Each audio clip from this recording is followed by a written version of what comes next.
5 times. 5 times we fumbled against the Steelers. 5 times in a winnable game. 5 times.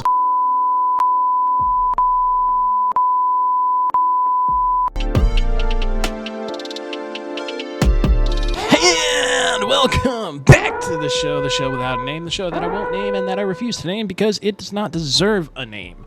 I don't know why you're watching this show, but you are here watching this show, and for that I am very grateful. If you somehow stumbled on this show without being subscribed, please click that button below to be subscribed. You get all kinds of benefits like seeing this show more often, and if you like it, cool. That'd be really, really nice of you. Anyways, 5 times, guys.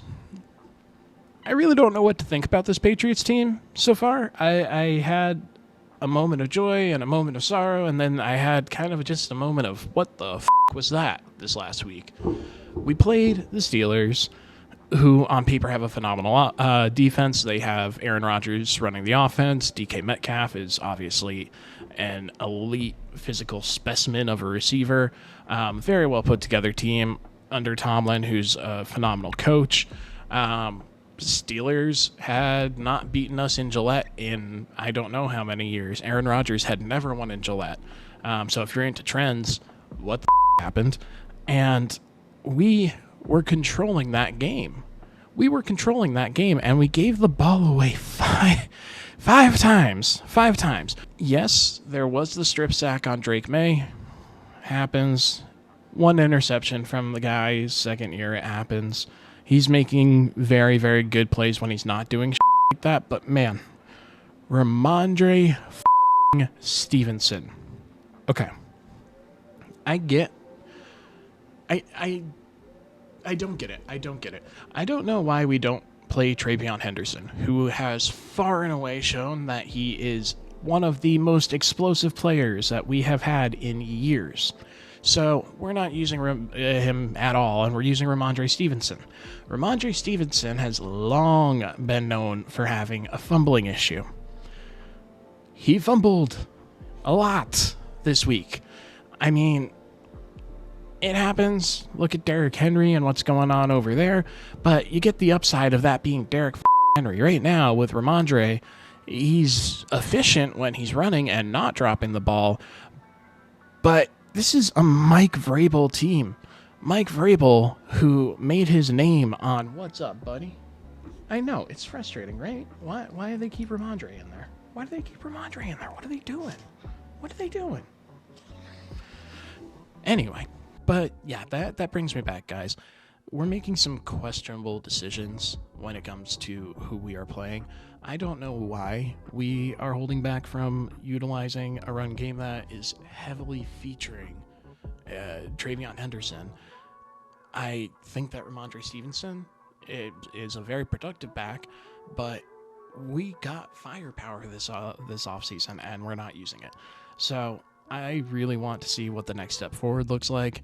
We need to maybe cycle out Ramondre a little bit and look at that kind of power and speed type of run game. I thought that was kind of what we were going for, with the guy over in Detroit with Montgomery and Gibbs, or your classic Tennessee setup. Again, Vrabel should know this. But we're not using Henderson. So I would love to see us using him moving forward in a much more productive way. On top of that, Stephon Diggs, I think there's still plenty of time for him to get going. It's taking a little bit for him to fit into the system. Hunter Henry remains the only reliable guy that we have from the Belichick era into this era. And the defense does remain very solid. They didn't get pressure on the quarterback the way that you would want them to, but they shut that run down. Warren was running into a brick wall. So this next week, we have the Panthers. And surprisingly, that scares the out of me, because the Panthers have been this bottom-rung team ever since they got Bryce Young and since things have gone in the weird direction that they've gone in. Except last week when they beat the Falcons 30-0. The Falcons, who on paper are much, much better than us. So I really just like the Dolphins game and praying that we don't get embarrassed. I'm praying that there's a breakthrough game for Drake May, because right now he's kind of sitting on that edge where his numbers are solid and he has very impressive moments, but he's yet to have a full impressive game.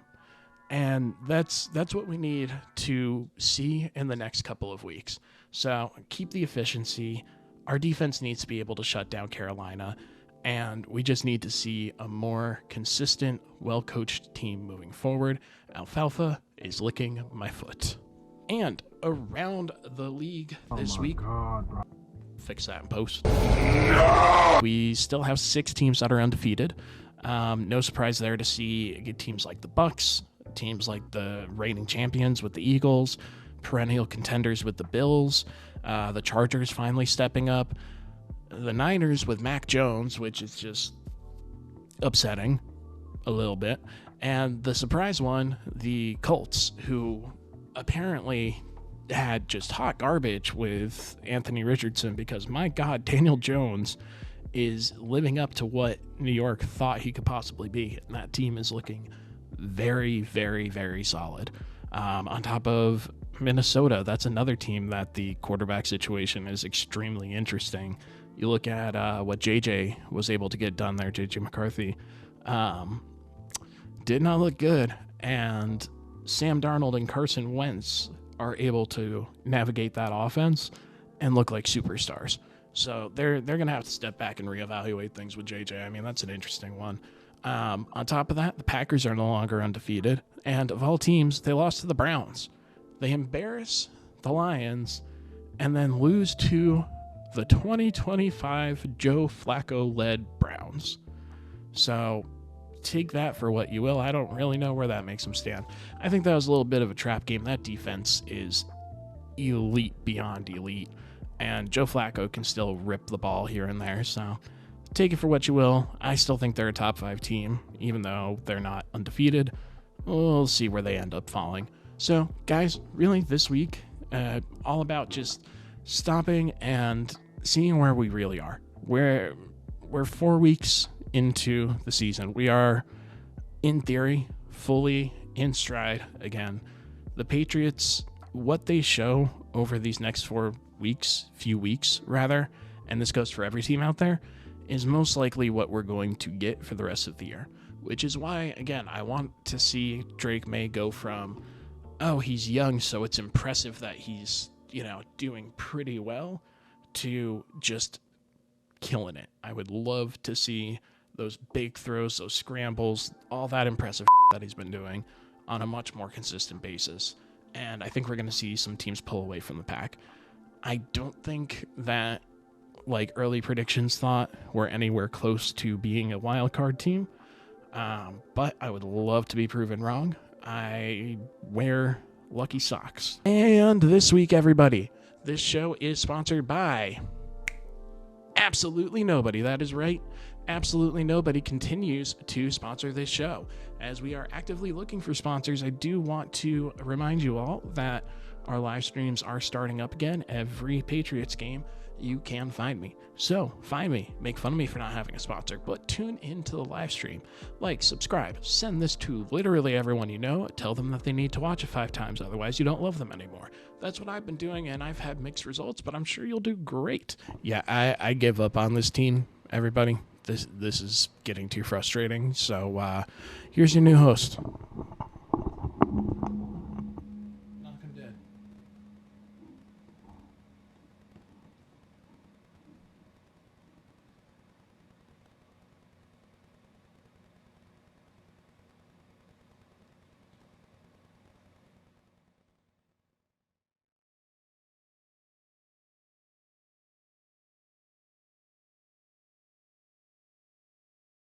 You're not supposed to be in here.